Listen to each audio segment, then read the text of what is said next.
Every morning, the same woman sat in the back corner of the cafe. Thin frame, worn jacket, tangled hair. Everyone avoided her, called her a drifter, a ghost. Everyone except Marcus Reed, a single father who placed a hot coffee and sliced toast in front of her without a word. Then one morning, the door swung open. 4 bodyguards in black suits, 2 lawyers in pressed gray. They scanned the room and asked, "Who is the man who has been helping her every morning? Who is she?" What was it about that poor woman that made them come to Marcus? Marcus Reed wiped down the counter for the 3rd time that morning. The rag was already damp and gray, but he kept moving it in circles anyway. It gave him something to do while the clock dragged toward 6:30. The cafe smelled like burnt coffee and yesterday's grease. The Morning House Cafe was not the kind of place people came to for ambiance. They came because it was cheap and open early. Marcus was a black man in his mid-30s, with close-cropped hair starting to show gray at the temples. His hands were calloused from years of this work, and deep lines had begun to form around his eyes. He had been working the morning shift for 2 years now. The pay was barely enough to cover rent and groceries, and there was never anything left over. His son Jaden was 7 years old and needed new shoes every few months because kids grew fast and wore through soles faster. Marcus thought about that a lot, about how much things cost and how little he had, about the overdue electric bills sitting on the kitchen table at home, about the way his co-workers looked at him when he picked up extra shifts like he was desperate. He was desperate, but he hated that they could see it. The door chimed. A woman walked in. She was a slender black woman with dark skin and hair that hung loose and unwashed around her face. She wore a jacket that looked like it had been pulled from a donation bin. The fabric was faded and the cuffs were frayed. She didn't make eye contact with anyone. She moved to the back corner of the cafe and sat down at the same table she always chose, the one by the window that looked out onto the alley. Marcus had seen her before. She came in almost every morning now, always quiet, always alone. The other staff called her the drifter. One of the waitresses, a woman named Carla, had said once that the woman probably slept in the park. Another co-worker, a guy named Devin, said she gave him the creeps and that someone should call the cops. But no one ever did. They just avoided her. Marcus didn't avoid her. He walked over with a pot of coffee and a small plate. On the plate was a piece of toast, buttered and cut into smaller pieces. He set both down in front of her without saying anything. She looked up at him briefly. Her eyes were tired. She didn't smile, but she nodded. Then she reached into her jacket pocket and pulled out a handful of coins. She counted them slowly and placed them on the table. It wasn't enough for both the coffee and the toast, but Marcus didn't say anything. He just nodded back and walked away. Carla, a light-skinned black woman with her hair pulled back in a tight bun, leaned against the counter near the register and watched him. She shook her head. "You know, she's never going to pay full price, right?" Carla said. Marcus shrugged. He poured himself a cup of coffee and took a sip. It was too hot and tasted like metal. "She's not bothering anyone," Marcus said. "She's bothering me," Carla muttered. "Makes the place look bad." Marcus didn't respond. He turned back to the counter and started wiping it down again. The woman in the corner drank her coffee slowly. She held the cup with both hands like she was trying to keep warm. The toast sat untouched for a while before she finally picked up a piece and ate it. She chewed carefully like it hurt. Marcus wondered if she had bad teeth or maybe she was just that hungry. This went on for weeks. She came in almost every day. Marcus brought her coffee and toast. She paid what she could. Sometimes it was enough. Most times it wasn't. The other staff kept complaining, but Marcus ignored them. He had his own problems to worry about. Jaden's school had sent home a note saying there was a field trip coming up and it cost $20. Marcus didn't have $20. He would have to figure something out. Maybe pick up another shift, maybe skip buying groceries for a few days. One morning, it was raining hard. The kind of rain that soaked through jackets and made the street smell like oil and rust. The woman came in dripping wet. Her jacket was dark with water and her hair stuck to her face. She sat down in her usual spot and didn't take off the jacket. Marcus brought over the coffee and toast. When he set the plate down, he noticed her hands were shaking. She tried to pick up the knife to spread the butter, but her fingers wouldn't cooperate. The knife clattered onto the table. Marcus looked at her. She was staring down at her hands like they had betrayed her. He picked up the knife and cut the toast into smaller pieces himself. Then he buttered each piece and set the plate back down in front of her. She looked up at him. Her eyes were wet, but he couldn't tell if it was from the rain or something else. "Thank you," she said quietly. Her voice was soft and steady. It surprised him. He had expected her to sound rough or broken, but she didn't. She sounded like someone who used to have a different life. "You're welcome," Marcus said. She looked at him for a long moment, then picked up a piece of toast and ate it. After that, things changed slightly. She still came in every morning, but now she would look at Marcus when he brought her coffee. Sometimes she would ask him small questions. How was his day? Was it busy? Simple things. He answered them simply. He didn't know what else to say, but the questions kept coming, and eventually they turned into something closer to conversation. One morning, she asked if he had family. He told her he had a son. She asked how old. He said 7. She asked what his name was. He said Jaden. She nodded and drank her coffee. "That's a good name," she said. Marcus didn't know what to say to that, so he just nodded. A few days later, Marcus had to bring Jaden to the cafe. The babysitter had canceled last minute, and he couldn't afford to miss a shift. Jaden sat at the counter with a coloring book and a box of crayons. He was a beautiful child with his father's dark eyes and a bright smile.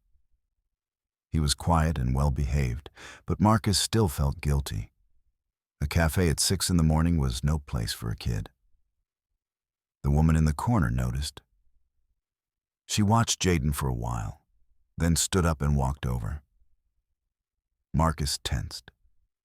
He didn't know what she was going to do, but she just smiled at Jaden and asked if she could see what he was coloring. Jaden showed her. It was a picture of a dinosaur. She told him it was very good. Then she asked if he knew how to fold paper into shapes.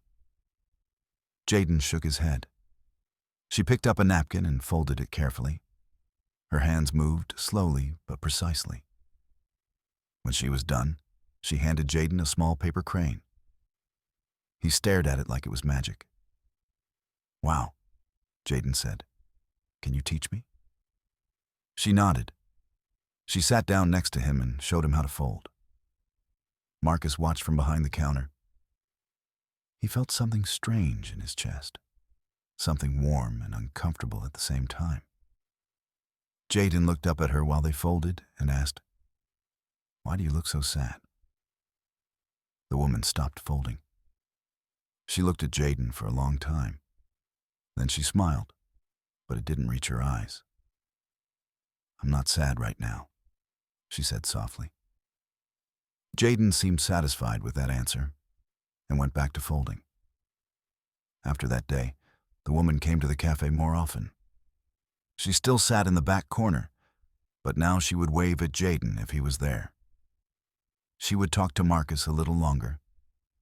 She asked him things, what he liked to do, what he wanted. He told her he used to want to be a chef.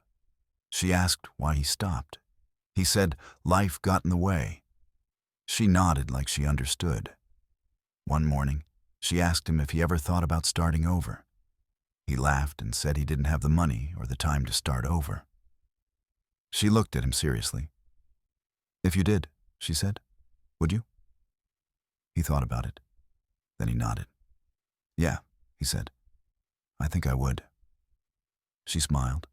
It was the first real smile he'd seen from her. "Good," she said. Marcus didn't know what she meant by that, but something about the way she said it stayed with him. The next week, she didn't come in. Marcus noticed immediately. He made the coffee anyway. He cut the toast. He set it on her table and left it there, even though the seat was empty. Carla saw him do it and rolled her eyes. "She's not coming back," Carla said. "People like that never stick around." Marcus didn't respond. He just went back to work.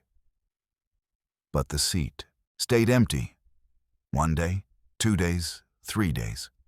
By the 4th day, Marcus felt something he hadn't expected. He felt worried.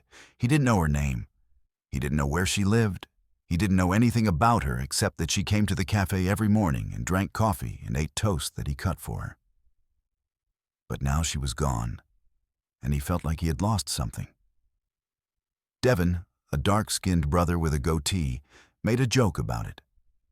He said maybe the crazy lady finally moved on to another cafe. Marcus told him to shut up. Devin looked surprised, but didn't say anything else. On the 5th day, Marcus still made the coffee, still cut the toast, still set it on her table. The cup went cold. The toast went stale, but he left it there anyway. That night, after his shift ended, Marcus walked through the neighborhood. He didn't know what he was looking for. Maybe he thought he would see her somewhere, sitting on a bench, standing outside a store. But he didn't see her. The streets were empty except for a few people hurrying home in the cold. He went home to Jaden. They ate dinner together, mac and cheese from a box. Jaden told him about school, about a test he had taken, about a game he played at recess. Marcus listened, but his mind was somewhere else. He kept thinking about the empty seat in the back corner of the cafe, about the woman who used to sit there, about the way she had smiled at Jaden when she taught him to fold paper. He wondered if she was okay. He wondered if she was still alive. He didn't know why it mattered so much, but it did. On the 6th day, she came back. Marcus was refilling the sugar dispensers when the door chimed.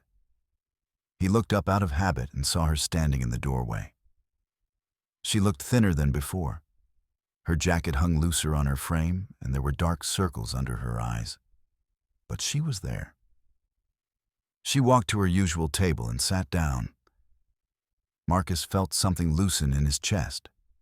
He hadn't realized how tightly he had been holding it. He made her coffee, cut her toast, brought it over without saying anything. She looked up at him, and her lips moved like she wanted to say something. But no words came out. She just nodded. Marcus nodded back and walked away. The woman drank her coffee slowly. She didn't touch the toast right away. She just sat there with her hands wrapped around the cup, staring out the window at the alley. One morning, she asked him about his dream, about being a chef. Marcus was surprised she remembered. He had only mentioned it once. "If you could do it," she said. "If you had the money and the time and no one depending on you, would you?" Marcus thought about Jaden, about how much he needed him, about how leaving his job would mean no income and no health insurance and no way to keep the apartment. He thought about all the things he couldn't afford to risk. "It doesn't matter," he said. "I can't." She leaned forward. "But if you could, would you?" Marcus met her eyes. There was something intense in her gaze, something that made him feel like his answer mattered more than it should. Yeah, he said. I would. She sat back. She smiled. Good. Why does that matter? Marcus asked. She didn't answer. She just went back to drinking her coffee. That conversation stuck with him. He thought about it while he cooked dinner for Jaden, while he helped with homework, while he lay awake at night staring at the ceiling. He thought about what it would be like to start over, to have a chance. It felt impossible. But for the first time in years, he let himself imagine it. The woman kept coming to the cafe. She and Marcus talked more. Small conversations, nothing deep. But Marcus started to feel like he knew her. Even though he didn't know her name, didn't know where she came from or why she was the way she was. But he knew the way she held her coffee cup, the way she folded the napkin after she ate, the way she looked at Jaden when he came in like she was seeing something precious that she had lost. One morning she didn't come in. Marcus made the coffee anyway, set it on her table. The seat stayed empty. The next day she didn't come in either. Sam felt the worry creeping back. On the fourth day, Devin made a joke. He said the drifter must have frozen to death. Marcus turned around and told him to shut his mouth. Devin looked shocked. Marcus had never raised his voice at work before. But he didn't care. On the fifth day, Marcus still made the coffee, still cut the toast. He set it on her table and left it there. The cup went cold. The toast got hard, but he didn't throw it away. At the end of his shift, he walked through the neighborhood again. He checked the park, the bus stops, the alleys. He didn't see her anywhere. He felt a heaviness in his chest that he couldn't shake. That night, Jaden asked him why he was sad. Marcus said he wasn't sad. Jaden didn't believe him. Is it because of the lady?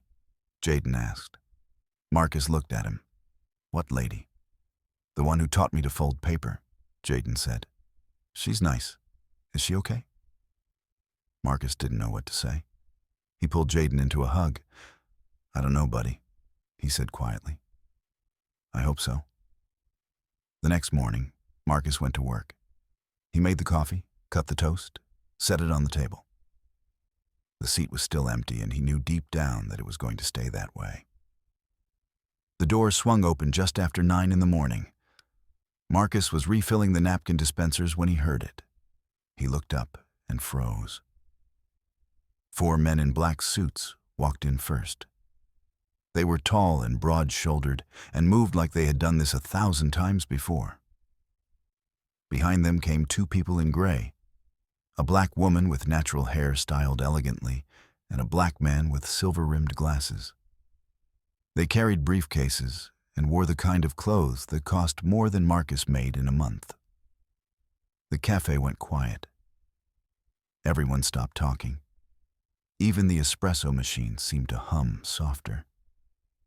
The woman in gray looked around the room. Her eyes were sharp and calculating. She walked up to the counter where Carla was standing. Carla stared at her like she had just seen a ghost. Excuse me, the woman said. Her voice was calm and professional. I'm looking for someone, a man named Marcus Reed. Does he work here? Carla nodded slowly. She pointed at Marcus without saying a word. The woman turned and looked at him. So did the man beside her. So did all 4 of the men in black. Marcus felt his heart start to pound. He didn't know what was happening, but he knew it wasn't good. People like this didn't walk into places like the Morning House Cafe unless something was very wrong. The woman walked over to him. She stopped a few feet away and studied his face. Are you Marcus Reed? She asked. Marcus nodded. His mouth was too dry to speak. My name is Elaine Brooks, the woman said. I'm an attorney representing the estate of Alina Moreau. She gestured to the man beside her. This is my colleague, Oliver Hayes. We need to speak with you. Is there somewhere private we can talk? Marcus felt the floor tilt under him. Alina, That was her name. He had never known it before. And now this woman was standing in front of him, saying words like estate and attorney, and he didn't understand any of it. "What's going on?" Marcus asked. His voice came out rough. Elaine looked at him with something that might have been sympathy. "Perhaps we should sit down," she said. Marcus led them to the back corner, to the table where she used to sit. The coffee cup was still there, cold and untouched. Elaine glanced at it, but didn't say anything. The 4 men in black suits stayed near the door. They didn't sit. They just stood there with their hands folded in front of them, watching. Elaine opened her briefcase and pulled out a folder. Oliver did the same. They both sat down across from Marcus. He sat in the chair where she used to sit. It felt wrong. "Mr. Reed," Elaine began, "I'm very sorry to inform you that Alina Moreau passed away 2 nights ago." Marcus felt something cold rush through him. He had known. Deep down he had known. But hearing it out loud made it real, made it final. "How?" he asked quietly. "Heart failure," Elaine said. She had been ill for some time. She knew it was coming. Marcus stared at the table. He thought about the way she had looked the last time he saw her, thin and tired and fragile. He thought about the shaking hands, the tears, the notebook. He thought about all the things he should have asked, should have done. "Why are you here?" Marcus asked. His voice was barely a whisper.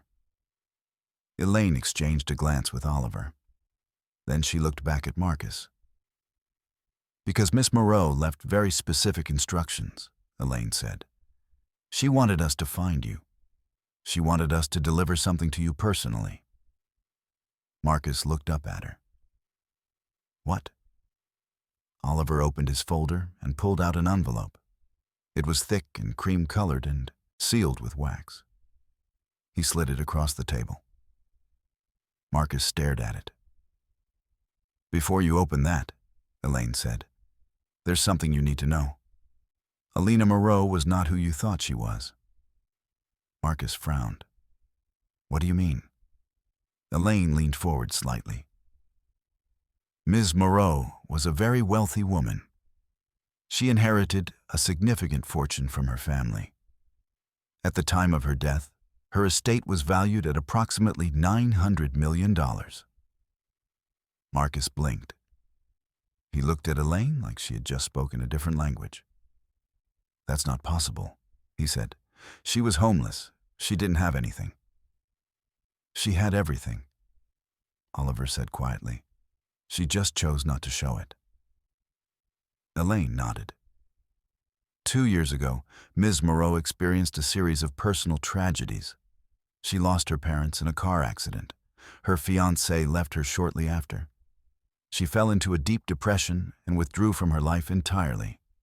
She began living anonymously, moving from place to place, trying to understand who she was without her wealth and status.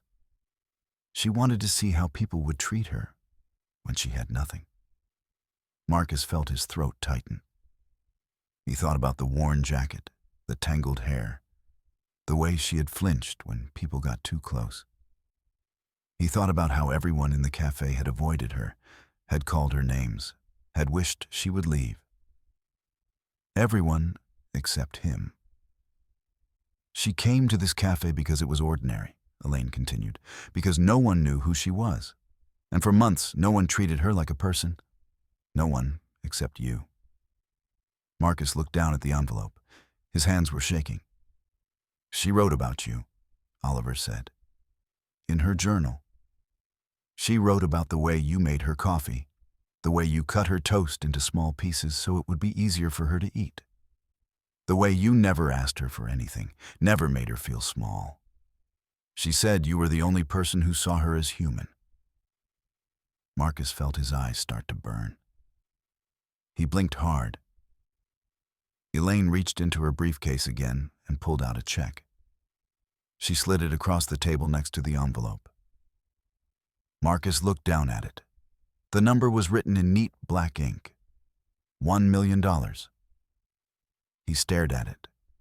His brain couldn't process what he was seeing. "This is for you," Elaine said.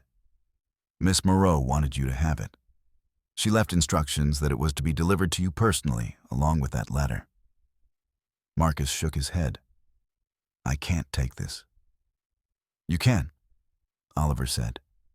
"And you should." It was her wish. Marcus looked at the check again. $1 million. He thought about Jaden, about the overdue bills, about the apartment with the broken heat, about the dream he had given up, about all the things he could do with that money, all the problems it would solve. But he also thought about her, about the woman who had sat in this chair and drank cold coffee and cried in silence, about the way she had smiled at Jaden, about the way she had asked him if he would start over if he could. He picked up the envelope and opened it. Inside was a single piece of paper. The handwriting was neat and careful. He recognized it from the notebook she used to carry.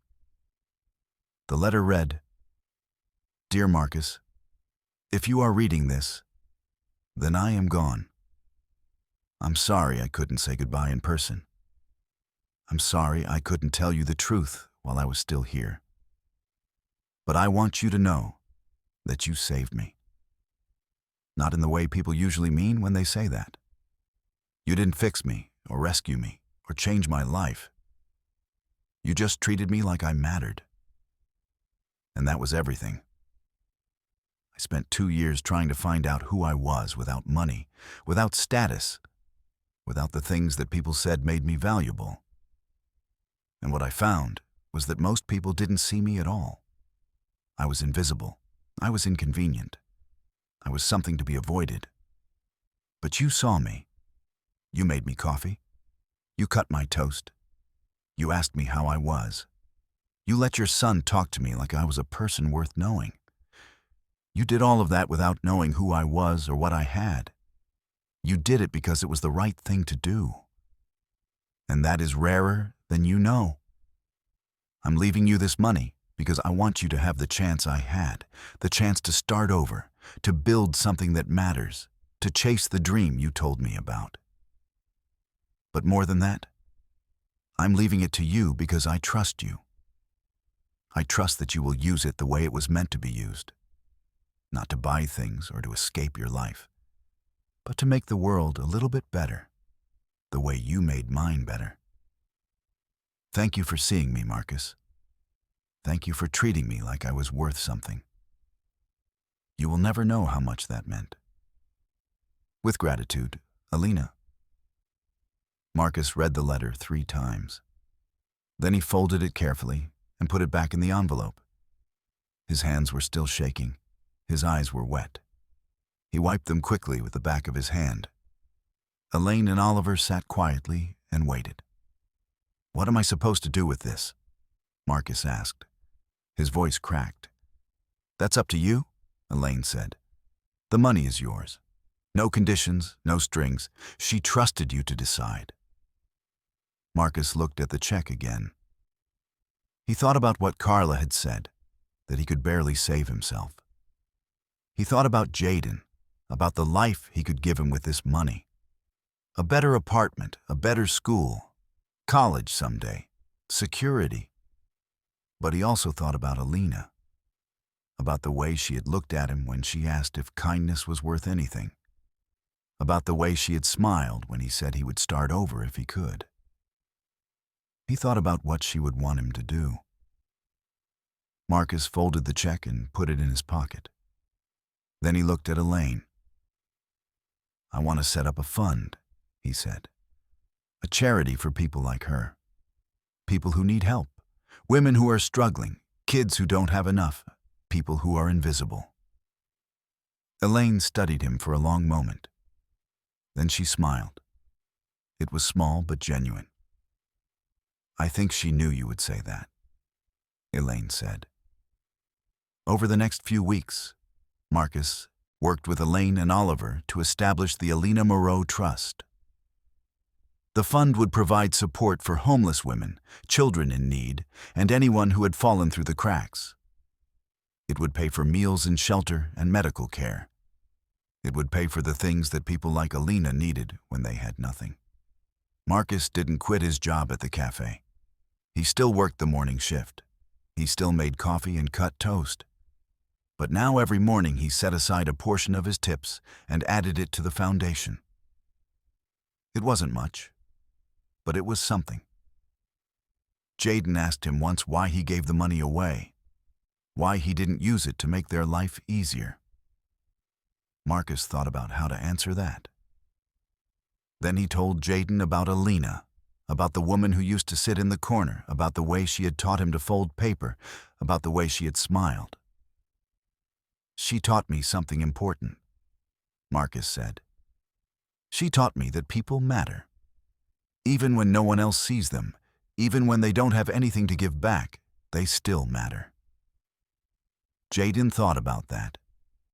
Then he nodded. "I think she was right," Jaden said. On a cold Saturday morning in December, Marcus and Jaden drove to the cemetery.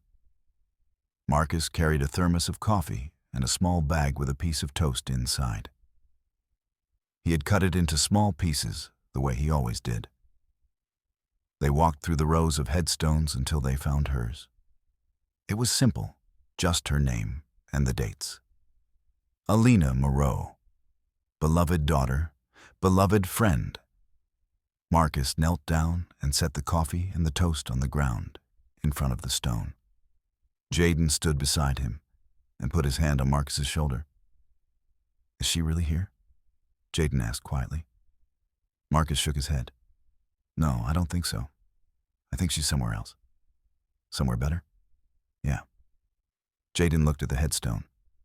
"Do you miss her?" Marcus nodded. "Yeah, I do." They stood there for a while in silence. The wind blew cold and the sky was gray. But Marcus didn't feel cold. He felt something else, something warm and solid in his chest. He thought about the letter, about the words she had written. "You saw me. You treated me like I was worth something." He thought about all the people in the world who felt invisible, who felt like they didn't matter, who sat in the corners of cafes and waited for someone to notice them. And he made a promise to her, to himself, to everyone who needed it. He would keep seeing them. He would keep treating them like they mattered. Because they did. Marcus stood up and took Jaden's hand. They walked back through the cemetery together. Behind them, the coffee sat steaming in the cold air. The toast sat waiting. And somewhere, Marcus hoped, Alina was smiling.